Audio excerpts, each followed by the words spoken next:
Instagram वाली तीसरी को इंस्टा पे सेट करने लगा, तीसरी को इंस्टा पे सेट करने लगा, फेसबुक पर प्रोफाइल पिक देख कर रात भर मैसेंजर पे चैट करने लगा, और अंग्रेजी से न रहा दूर तक भी नाता जिसका, वो भी how do do this that करने लगा, वो भी how do do this that करने लगा, और पढ़ लिख कर हम नौकरी ही ढूंढ रहे, भोलू गोपियों के संग डेट करने लगा। भोलू गोपी, ये थोड़ा बहुत मैं कर लेता हूँ, लेकिन अब एक बार ताली बजाओ तो मैं आज की महफिल पे आता हूँ।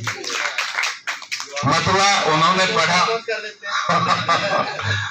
मतलब उन्होंने पढ़ा कि कुछ तो है जो मुद्दतों के बाद फिर आ रही है आज उनकी याद फिर, और जख्म दिल के फिर हरे होने लगे, जख्म दिल के फिर हरे होने लगे, उजड़ी बस्ती लो हुई आबाद। और मक्ता हाजिर करता हूं कि कैद उनके गेसुओं की हो अगर, कैद उनके गेसुओं की हो अगर, कौन चाहेगा रहे आजाद फिर, कौन चाहेगा रहे आजाद फिर। और वो दोनों मेरे छोटे भाई, बहुत कम उम्र के बड़े शायर, बहुत अच्छा उन्होंने पढ़ा है, मैं प्रणाम करता हूँ आप दोनों को भी। एक मतलब और एक दूसरे देखने के वो चाहते हैं जुबान दे दूं, मैं उनके हक में बयान दे दूं, वो चाहते हैं जुबान दे दूं, मैं उनके हक में बयान दे दूं, बचे हैं मुझ पे ये दो ही रास्ते, मैं झूठ बोलूं, बचे हैं मुझ पे ये दो ही रास्ते, मैं झूठ बोलूं कि जान दे दूं, और हैं चार बेटे तो एक ही को मैं कैसे पूरा मकान दे दूं,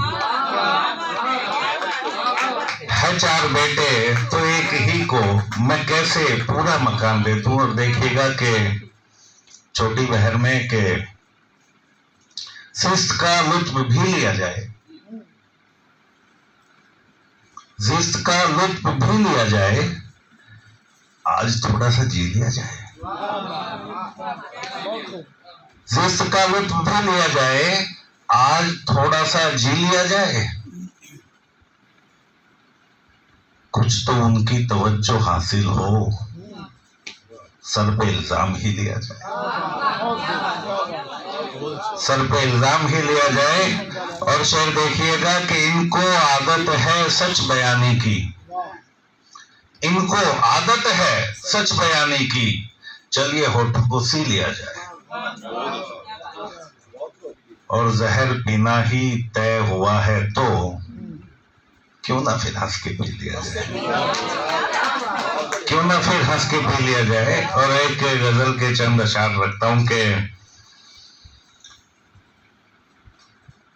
पहले जाकर चुपके से एक जाल बिछाना पड़ता है, पहले जाकर चुपके से एक जाल बिछाना पड़ता है, और फिर पंछी को दिखलाकर उस पर दाना पड़ता है, और फिर पंछी को दिखलाकर उस पर दाना पड़ता है। और अगला शेर अपने दोनों छोटों को समर्पित करता हूं कि तुम पूछो और वो हाँ कर दे, इतना आसा इश्क नहीं, तुम पूछो और वो हाँ कर दे, इतना आसा इश्क नहीं, यार की गलियों में मुतवातिर आना जाना पड़ता है। और शेर देखिए कि यार की गलियों में मुतवातिर आना जाना पड़ता है, जब से इन मखमूर निगाहों को देखा मैंने तब से छोड़ दिया है वो रास्ता जिसमें मैं खाना पड़ता है, छोड़ दिया है वो रास्ता जिसमें मैं खाना पड़ता है। और विशेष रूप से ये शेर मैं आपकी तवज्जो चाहूंगा कि तुझसे मिलकर मैं कब मैं हूं, तुझसे मिलकर मैं कब मैं हूं, मैं तुझ में यूं जज्ब हुआ। तुझसे मिलकर मैं कब मैं हूं, मैं तुझ में यूं जज्ब हुआ। अब खुद से भी मिलना हो तो तुझ तक आना पड़ता है। अब खुद से भी मिलना हो तो तुझ तक आना पड़ता है।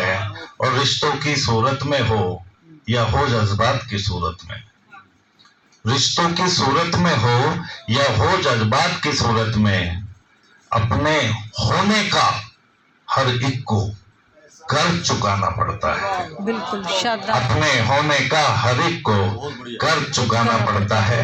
और दोस्तों, एक गीत पढ़ना चाहता हूं, छोटा सा 2-2.5 मिनट का गीत है।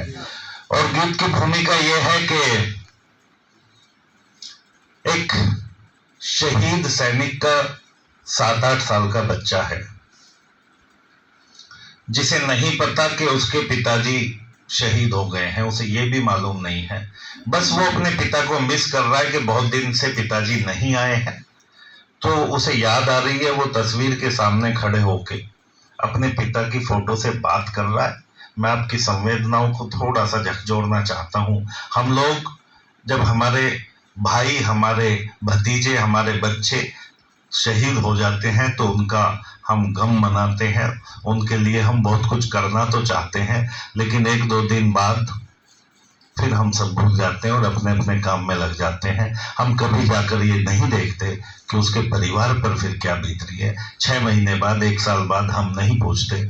मैंने एक विजिट एक ऐसे परिवार की है और वो मैं आपके सामने रखता हूं कि बच्चा अपने पिता की फोटो से बात कर रहा है। बस ये भूमिका है, उस बातचीत को गीत बनाने का प्रयास किया।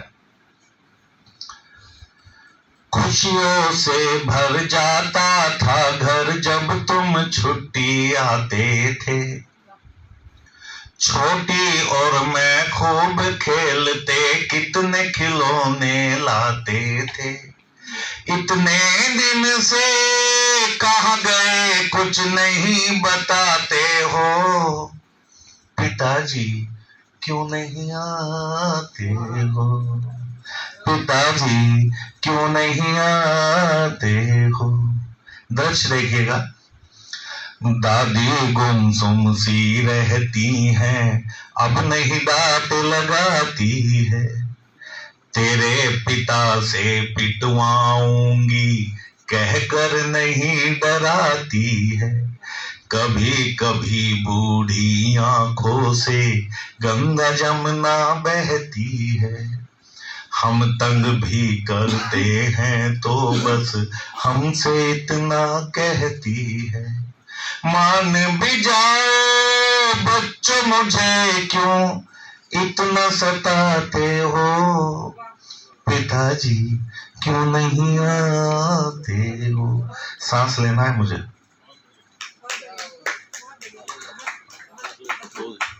पिताजी क्यों नहीं आते हो। दूसरा दृश्य अपने माँ के बारे में बता रहा है, अपने पिता से।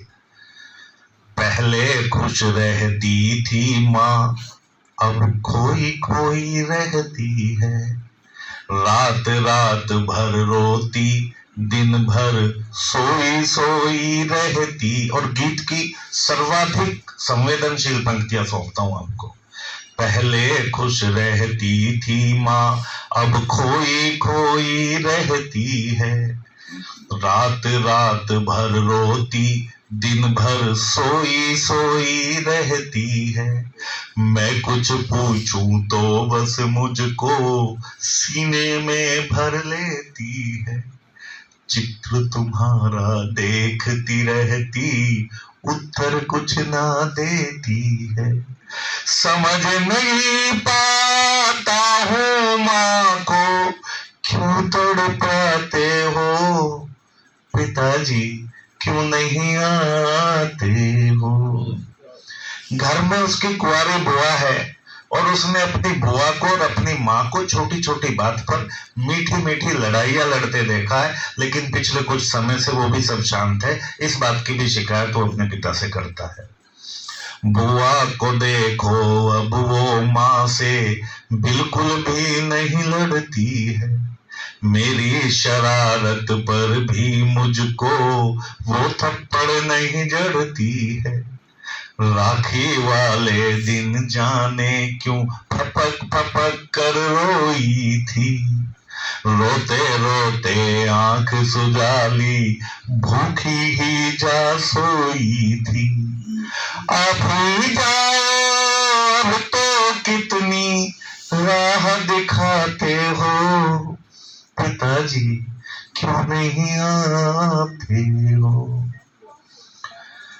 और अंतिम बंद रखता हूं। छोड़ आवारा गर्दी चाचा रोज खेत पर जाते हैं। पहले से भी ज्यादा ही अब मुझ पर प्यार लुटाते हैं। दादाजी बीमार बहुत हैं, घर से नहीं निकलते अब। हुक्का पीना छोड़ दिया है, नहीं किसी से मिलते अब। घर में सब है दुखी बहुत, क्यों समझ न पाते हो, पिताजी क्यों नहीं आते हो।